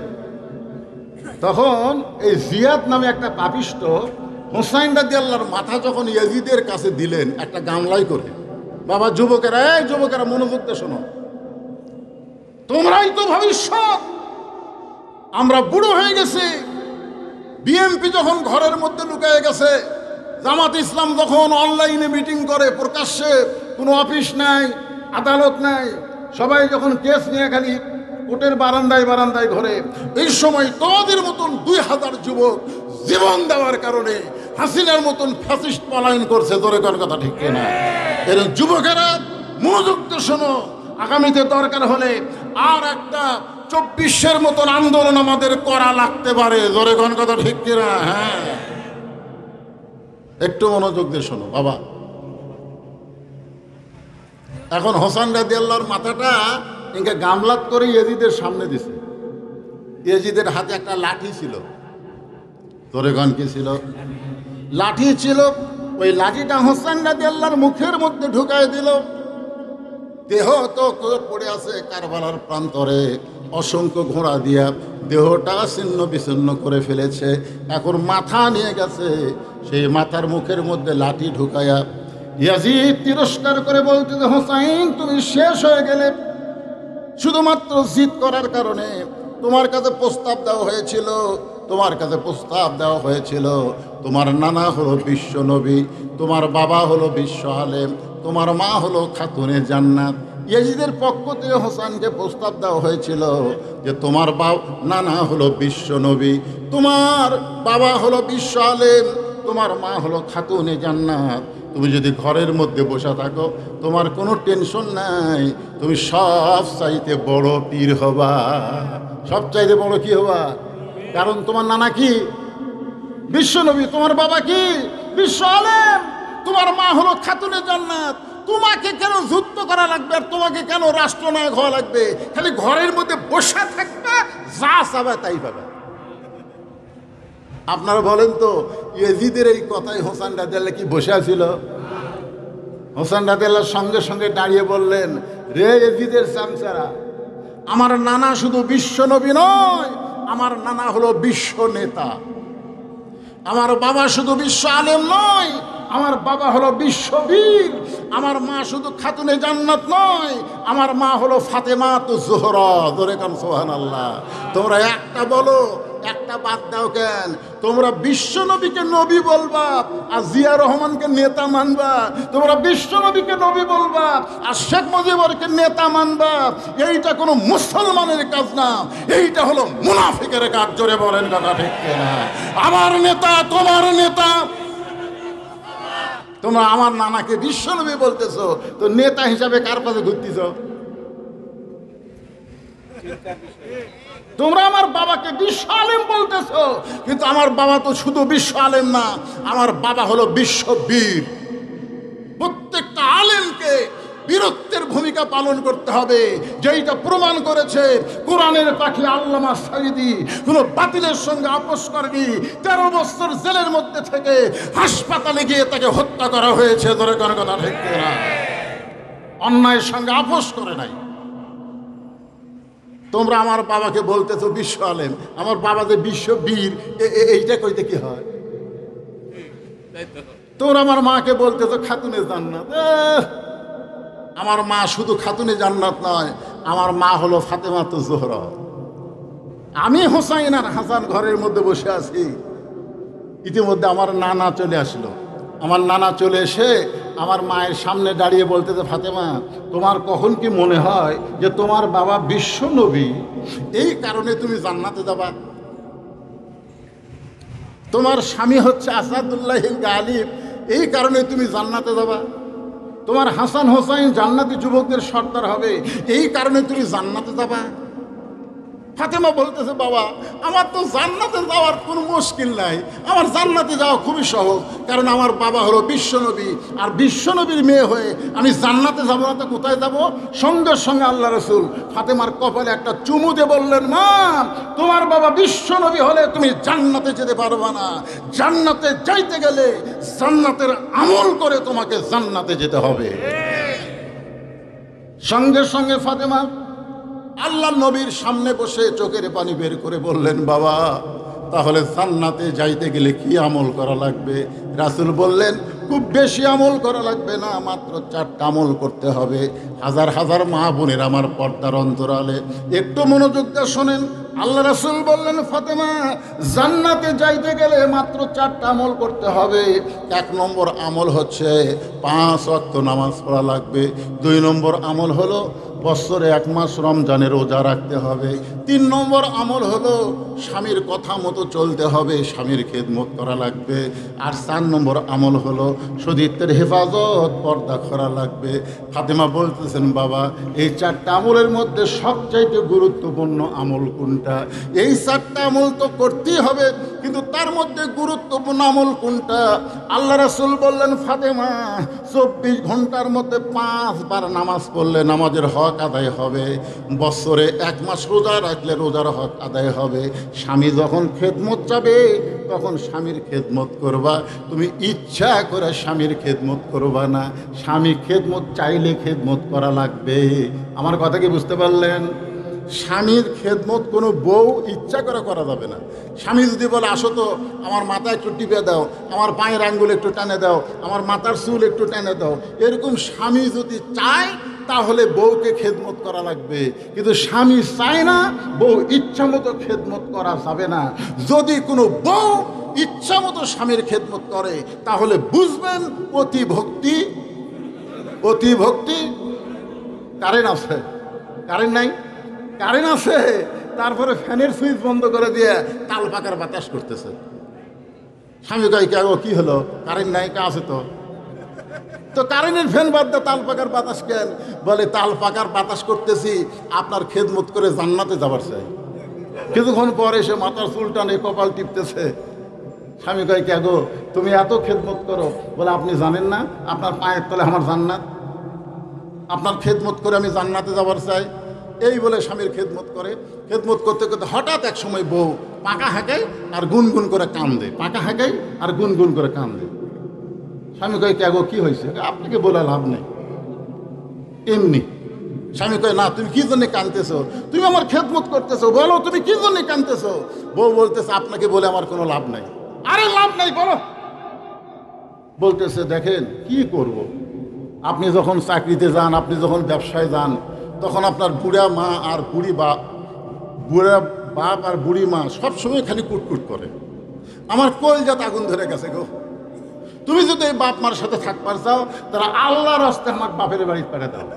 আর তুমি যদি আমাকে নিয়ে জান্নাতের সংসার করবার চাও, তাহলে বুড়া বুড়ি বাদ দেওয়া লাগবে। অমা আলাইনা ইল্লাল বালাক। আমার যা ওয়াজ ছিল তোমাকে শুনালাম, এখন তুমি কি করবা কও। এই কয়ার বাতাস করে। স্বামী স্বামীর সামনে আল্লাহর কোরআন এসেছে, কোরআন এসে বলতেছেন লিয়াবলুয়াকুম আইয়ুকুম আহসানু আমালান ওয়াহুয়াল আজিজুল গফুর। লিয়াবলুয়াকুম আইয়ুকুম আহসানু আমালা, তোমাদেরকে পরীক্ষা করা হবে সুন্দর আমলের। আল্লাহর কোরআন বলে স্বামীরে, এই সময় তোমার সুন্দর আমল কি? তোমার বাপ মাকে বাদ দিয়া বউয়ের সঙ্গে সংসার করা, না বউকে বাদ দিয়া বাপ মার সঙ্গে একত্রে থাকা? এই তো সময় তোমার সুন্দর আমল কি? আল্লাহ বলতেছেন ওয়াকাদা রব্বুকা আল্লা তা'বুদু ইল্লা ইয়াহু ওয়া বিল ওয়ালিদাইনি ইহসানা। জোরে বলেন আল্লাহু আকবার। আল্লাহর কোরআন বলতেছে বউ যদি মরে যায়, বউ যদি ছেড়ে দাও, বইয়ের অভাব নাই। কিন্তু যদি বাপ মা মারা যায়, তুমি যতই কান্দো বাপ মা খুঁজে পাবা না। এবার দাঁড়ায় বলতেছে ওঠ। বউ কই কি হয়েছে? ওঠ, তুই বাপের বাড়ি যাবার চাস? তোর যা আছে ব্যাগ বুক সব গুছালে। বউ কই আপনি এত গরম হলেন কেন? আরে গরম হওয়া মানে আল্লাহর কোরআন আমাকে বলতেছে সুন্দর আমল করতে, আর সুন্দর আমল হচ্ছে তোর মতন বউ বাদ দিয়া বাপ মার সঙ্গে থাকা। সঙ্গে সঙ্গে বউ এসে স্বামীর পা ধরে বলতেছে আমি বুঝবার পারছি গো, আপনি আল্লাহর ওলি। কি বুঝতেছে? এই জন্য আল্লাহ রাসূল বলেছে ফাতেমা, স্বামীর খেদমত সবসময় করা লাগবে না। স্বামী যখন খেদমত চায় তখন খেদমত করবা। কিন্তু ফাতেমা, চতুর্থ আমল হলো পর্দা। এই পর্দার কোনো সময় নাই, এটা সব সময় করতে হবে, সব সময় করতে হবে। গভীর রাত্রে হযরত আলীর বুকে ফাতেমা মাথা লুকায় ছোট বাচ্চার মতন কাঁদতেছে। আলী চমকে গিয়ে বলে ফাতেমা এরকম কান্দার কারণ কি? ফাতেমা বলে স্বামী গো, আমি আল্লাহর কাছে সবসময় একটা দোয়া করতাম, আল্লাহ আমার দোয়া কবুল করছে। আলী মুসকি মুসকি হাসি আর কয়ে পাগলি রে, আল্লাহ তোমার দোয়া কবুল করেছে তাহলে কান্দ কেন? ফাতেমা বলে স্বামী কি দোয়া করেছি এইটাকে আপনি শুনবেন না? আলী বলে ফাতেমা কি দোয়া করেছো যে এইটা আল্লাহ কবুল করেছে? ফাতেমা বলতেছে আমি দোয়া করেছি আল্লাহ পর্দার মধ্যে আমার মৃত্যু দিও, আল্লাহ পর্দার ভিতরে আমাকে মৃত্যু দিবে। আলী বলে পাগল, সারা জীবন যে পর্দার মধ্যে ছিল সে পর্দার মধ্যেই মৃত্যুবরণ করবে, এখানে আবার কান্দার কারণ কি?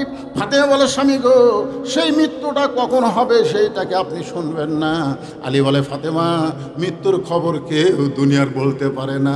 ফাতেমা বলে স্বামী গো, আল্লাহ পাক যদি জানাই তাহলে বলতে পারে। আল্লাহ পাক আমাকে জানাইছে আজকে গভীর রাত্রে ফাতেমার মৃত্যু হবে।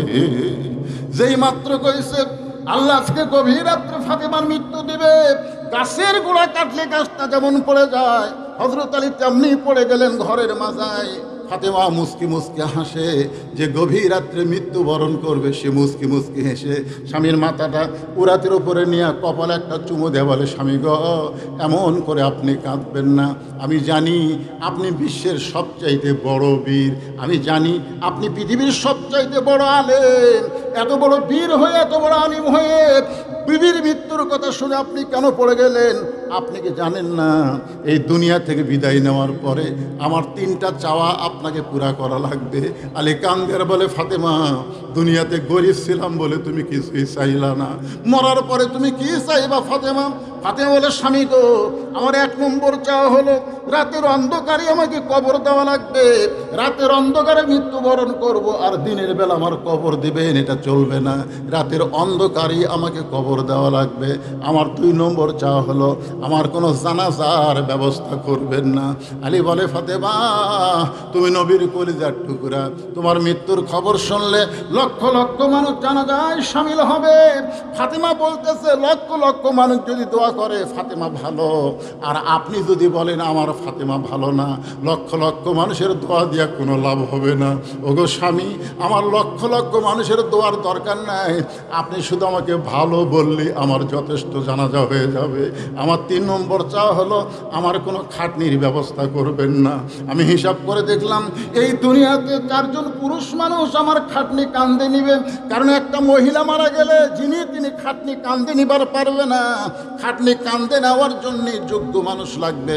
আমি খেয়াল করে দেখলাম আমার বাবা যদি আজকে দুনিয়াতে থাকতো তাহলে বাবা মরা মেয়ের লাশের খাটনি কাঁদে নিবার পারত, কিন্তু 6 মাস আগে আমার বাবা দুনিয়া থেকে বিদায় নিয়েছে। আমার হাসান হোসেন এত ছোট, এরা মায়ের খাটনি কাঁদে নিবার পারবে না। আপনি শুধু আমাকে কান্দে করে নিয়ে ওই জান্নাতুল বাকির পূর্ব কোণায় সবুজ রঙের একটা বাতি জ্বলতেছে, ওই বাতি বরাবর আমাকে দাফন করবে।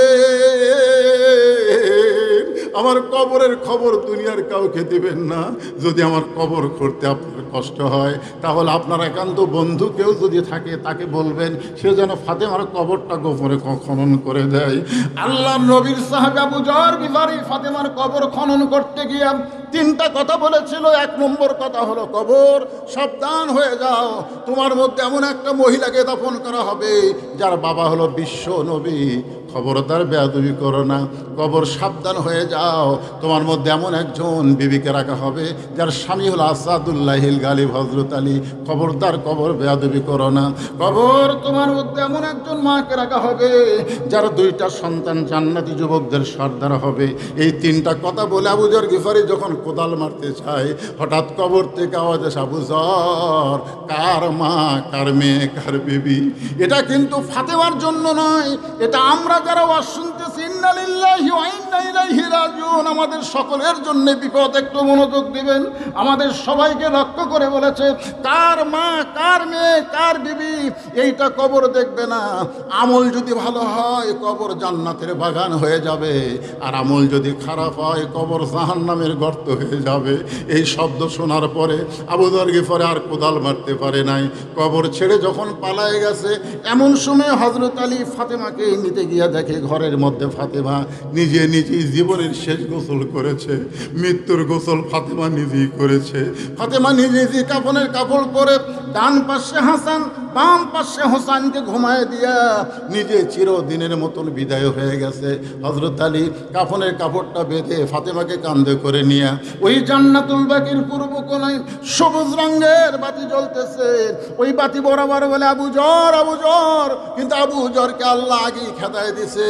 এখন হযরত আলী ফাতেমাকে দাফন করার পর আল্লাহর কাছে বলতেছে, আল্লাহ আমার ফাতেমাকে তুমি কবুল করে নাও, আমার ফাতেমাকে কবুল করে নাও।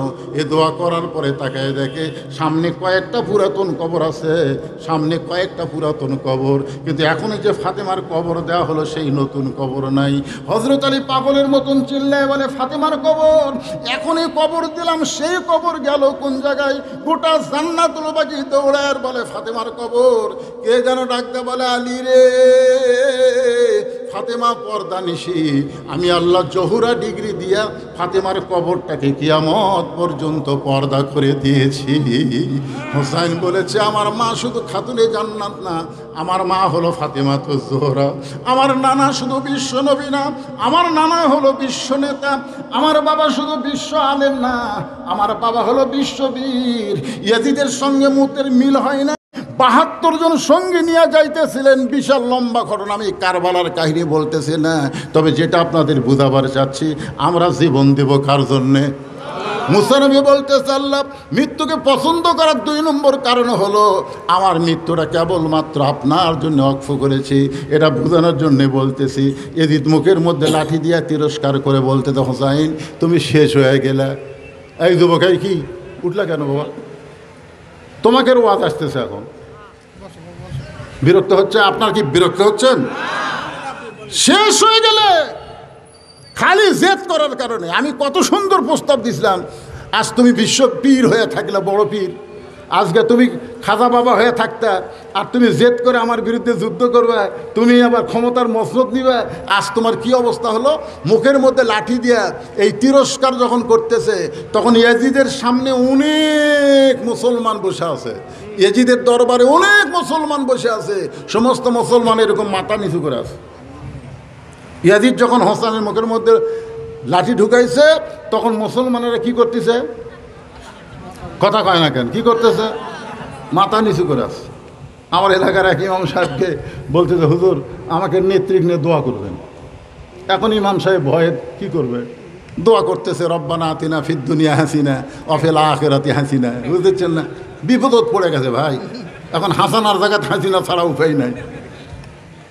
হ্যাঁ, ইয়াজিদের সামনে যতগুলো মুসলমান ছিল সমস্ত মুসলমান মাথা নিচু করে বসে আছে, কারণ তারা জানে মাথা তুলে দেখলেই তার মাথা আউট। আপনারা দেখেননি? কাদেরও দেখেননি?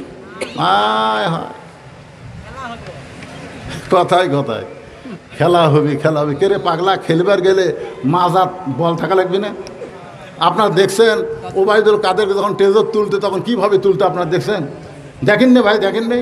2-3 জন যুবক টেনে টেনে টেজর তোলে, আর ওই মাইক পায় কয় খেলা হবে। খেলবার গেলে মাজাত বল থাকা লাগবে, জোরে কোন কথা ঠিক কিনা? চিন্তা করে দেখেন, সবাই যখন মাথা নিচু করে বসে আছে, এমন সময় 80 বছরের একজন সাহাবী, সুবহানাল্লাহ বলেন, 80 বছরের একজন সাহাবী লাঠিতে ভর দিয়া দাঁড়ায় গেলেন। লিল্লাহু তাকবীর। 80 বছরের একজন সাহাবী লাঠি ভর দিয়ে দাঁড়ায় গেলেন। তার মানে বোঝা গেল কুমুলিল্লাহি কানিতিন, কুমুলিল্লাহি কানিতিন। আল্লাহর জন্য আনুগত্য নিয়ে দাঁড়ানোর কথা কোরআনে আছে না নাই? জোরে কোন আছে না নাই? এই আয়াতটা খালি নামাজের জন্য বলা হয়নি, বাতিলের বিরুদ্ধে দাঁড়ানোর কথাও বলা হয়েছে। জোরে কোন কথা ঠিক কিনা? অন্যায়ের বিরুদ্ধে দাঁড়াতে হবে। সবাই যখন মাথা নিচু করে বসে আছে, এই লোকটা দাঁড়াবারই পারে না, সে লাঠিতে ভর দিয়ে দাঁড়ায় বলতেছেন, ইয়াজিদ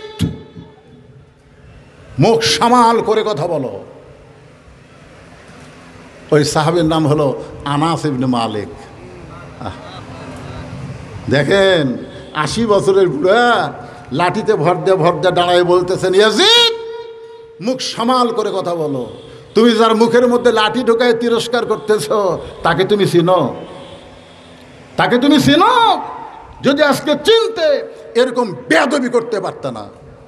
আমি আনাস একাধারে 10 বছর আল্লাহ নবীর খাদেম ছিলাম। একাধারে কয় বছর? 10 বছর আল্লাহ নবীর খাদেম ছিলাম। আল্লাহ নবী ফরজ নামাজটা মসজিদে পড়া ভালোবাসতেন জামাতের সাথে, আর সুন্নত নফল এগুলো নামাজ রাসূল ঘরে বেশি পড়তেন। ঘর যেন কবর না হয়, আপনারাও পড়বেন সুন্নত নফল নামাজ, বাড়িতে বেশি বেশি পড়বেন।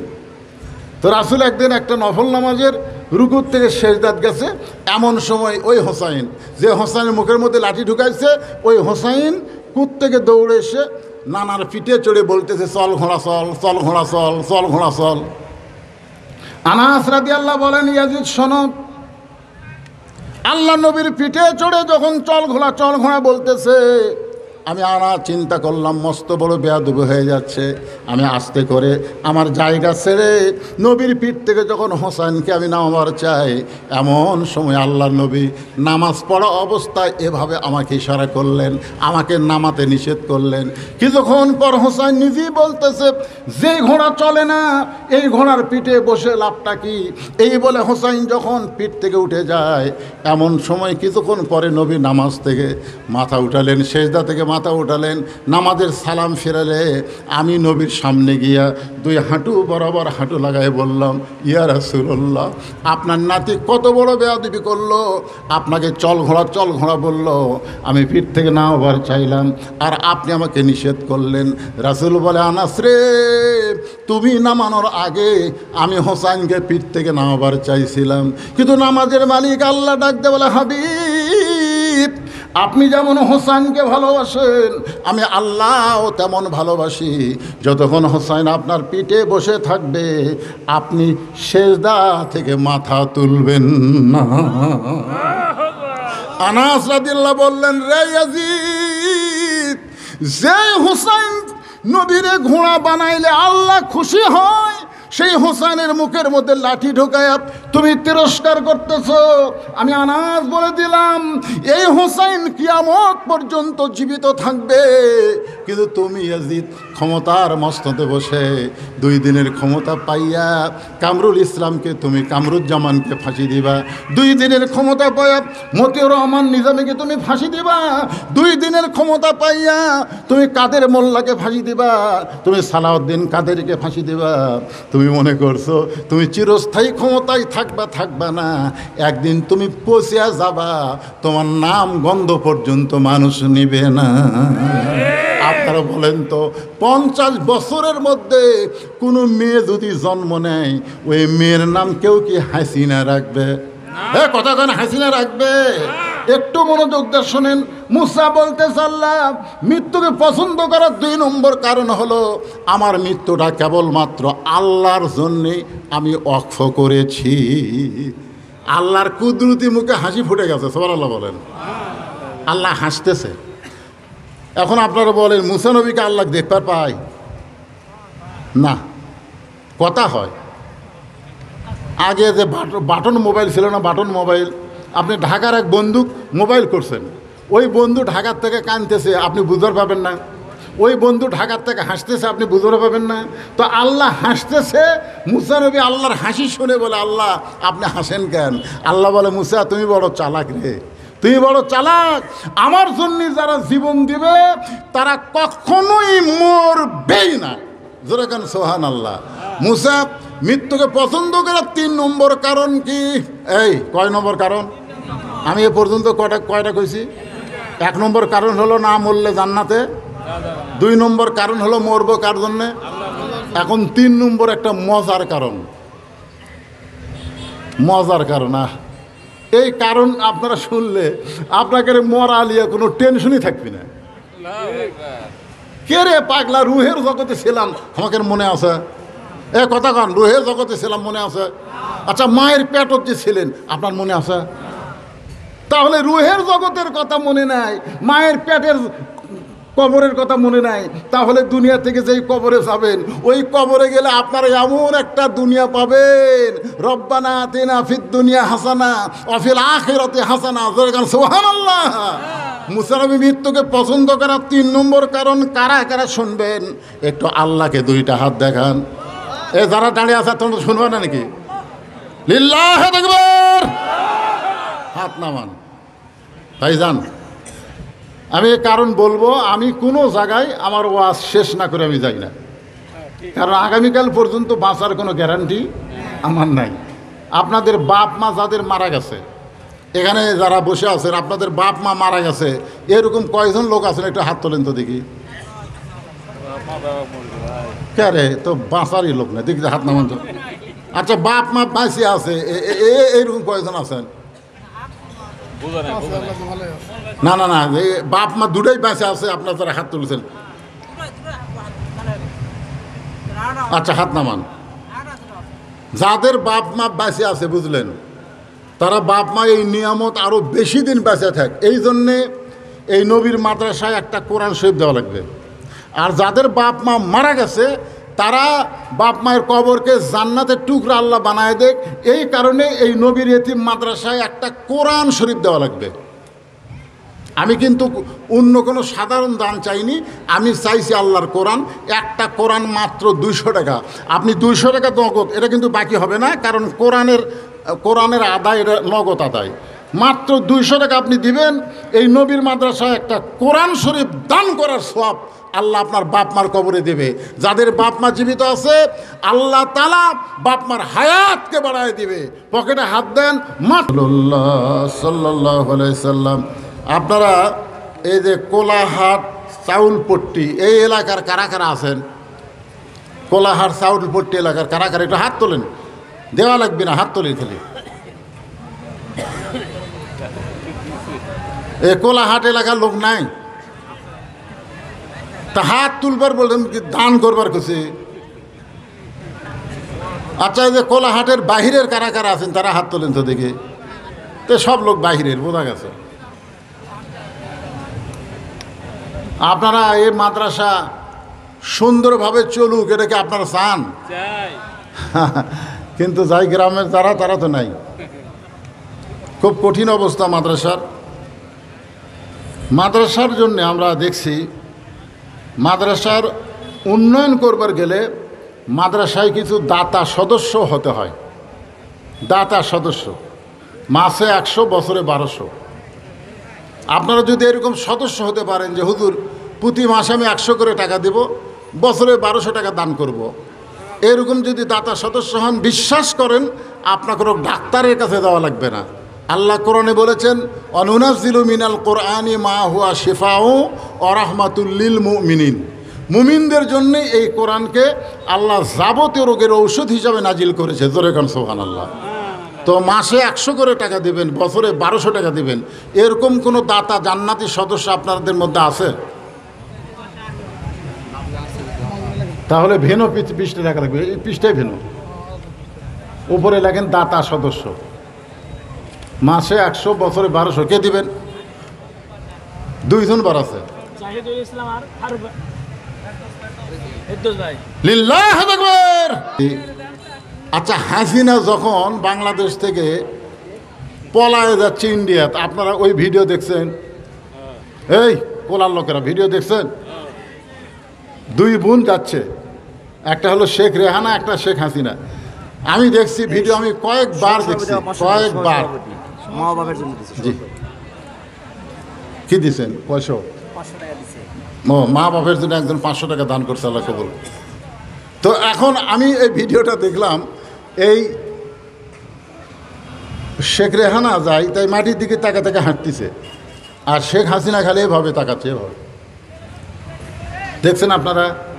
ওই সময় শেখ হাসিনা গুনগুন করে একটা গান গাইছিল, সে গান তো আপনারা শুনবার পাননি, কিন্তু দিলের কান লাগালে একটু বোঝা যায়। কতজনকে কত কি দিলাম, যাবার কালে এক সামসারও দেখা না পাইলাম। আপনারা কি মনে করতেছেন? মুসা বলতেছে আল্লাহ মৃত্যুকে পছন্দ করার 3 নম্বর কারণ হলো বাল তুসিরুনাল হায়াতাদ দুনিয়া ওয়াল আখিরাতু খায়রু ওয়া আবকা। মৃত্যুকে পছন্দ করার 3 নম্বর কারণ হলো দুনিয়া ক্ষণস্থায়ী আর আখিরাত হলো চিরস্থায়ী। আপনারা বলেন তো, আপনারা ক্ষণস্থায়ী ভালোবাসেন না চিরস্থায়ী ভালোবাসেন?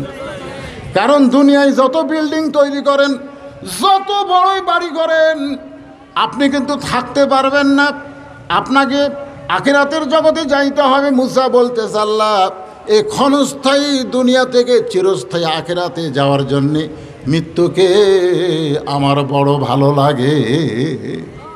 আল্লাহ আমাদের সকলের জন্য কবুল করুক, সকলে বলে আমিন। ভাইজান আমাকে তুলে দিছে দেরি করে, তাছাড়া 12টার পরে আমি ওয়াজ করি না, কারণ ওয়াজ শুনবো, আবার ফজরের নামাজ আমরা জামাতের সঙ্গে আদায় করবো। জোরে কোনো কথা ঠিক? ওয়াজ শুনলাম, নামাজ পড়লাম না, তাহলে লাভ হবে না। এই জন্য যাই হয়েছে আলহামদুলিল্লাহ, সবাই ইস্তেগফার পড়ি। আস্তাগফিরুল্লাহ রব্বি মিন কুল্লি জামবি ওয়া তুবু ইলাইহি লা হাওলা ওয়ালা কুওয়াতা ইল্লা বিল্লাহিল আলিয়্যিল আযীম। আপনি কিছু বলবেন সভাপতি সাহেব? বলবেন? আল্লাহুম্মা আমিন। আল্লাহুম্মা আনতাস সালাম ওয়া মিনকাস সালাম তাবারাকতা ইয়া যাল জালালি ওয়াল ইকরাম। আয় আল্লাহ তাআলা, কঠিন গরমের ভিতরে তোমার হাজার হাজার বান্দা বান্দিরা এই গভীর রাত পর্যন্ত জান্নাতের বাগানে বসে বসে আল্লাহ আলোচনা শোনার শেষ আমি গুনাহগারের সঙ্গে রহমতের দরজায় ফকির হয়ে দোকানা হাত তুলেছি। আল্লাহ মেহেরবানি করে আজকের মাহফিল আমাদের সকলের হেদায়েতের জন্যে, নাজাতের জন্যে, জান্নাতের জন্যে কবুল করে নাও। এই মাহফিলের শুরু থেকে শেষ পর্যন্ত যত আলোচনা হয়েছে আল্লাহ, এর মধ্যে যদি ত্রুটি হয়, ভুল হয়, মাফ করে দাও। এর যা হাদিয়া মঞ্জুর করো সোনার মদিনায় নবী পাকের রওজা মোবারকে আল্লাহ কবুল করে নাও। তামাম আম্বিয়াই কেরাম, আসহাবে কেরাম, তাবিনে কেরাম, তাবা তাবিনে কেরাম, তামাম পৃথিবীর মাটির নিচে যত মুমিন মুমিনা শুয়ে আছে আল্লাহ, সকলে আর ওয়াফরে হাদিয়া কবুল করো। আল্লাহ আমরা যারা হাত তুলেছি আল্লাহ, আমাদের জনম দুঃখনী মা বাবা যাদের কবরে চলে গেছে আল্লাহ, মেহেরবানি করে মা বাবার কবরকে জান্নাতের টুকরা বানায় দাও। আমাদের দাদা দাদি, নানা নানা আত্মীয় স্বজন, শ্বশুর শাশুড়ি যাদের কবরে গেছে আল্লাহ, কবরবাসীদের মাফ করে দাও। আয় আল্লাহ তাআলা, যাদের বাপ মা জীবিত আছে এই নিয়ামত দয়ের হায়াতকে বাড়ায় দাও। আজকের মাহফিলের সম্মানিত সভাপতিকে আল্লাহ তুমি কবুল করো, সহ সভাপতিকে আল্লাহ তুমি কবুল করো, প্রধান অতিথি বিশেষ অতিথিদের আল্লাহ তুমি কবুল করো। আল্লাহ এই মাদ্রাসাকে কিয়ামত পর্যন্ত কবুল করে নাও। এই মাদ্রাসায় নগদে বাকিতে আজকে যারা দান করেছে আল্লাহ সব দানগুলোকে জান্নাতের বিনিময় হিসাবে কবুল করো। আমার মা বোনেরা পর্দার অন্তরাল থেকে বসে বসে ওয়াজ শুনেছে আল্লাহ আবিদা সালিহা মা ফাতেমার সঙ্গে কবুল করে নিও। আমাদের মধ্যে আমরা যারা অসুস্থ আছি আল্লাহ সুস্থতার নিয়ামত দান করো। আয় আল্লাহ তাআলা, যে কোরআন থেকে আমরা আলোচনা শুনলাম আল্লাহ সেই কোরআন শুধু কোরআনের মাহফিলে নয়, এই কোরআন অনুযায়ী যেন আমরা চলতে পারি এমন একটা সমাজ এবং সুন্দর দেশ আমাদের দেখার তৌফিক দিয়া দিও। সুবহান রাব্বিকা রব্বিল ইজ্জাতি আম্মা ইয়াসিফুন ওয়া সালামুন আলাল মুরসালিন আলহামদুলিল্লাহি রব্বিল আলামিন। ওয়াজাল আখিরাতি কালিমাতুনা ইনদাল মাউতি লা ইলাহা ইল্লাল্লাহ।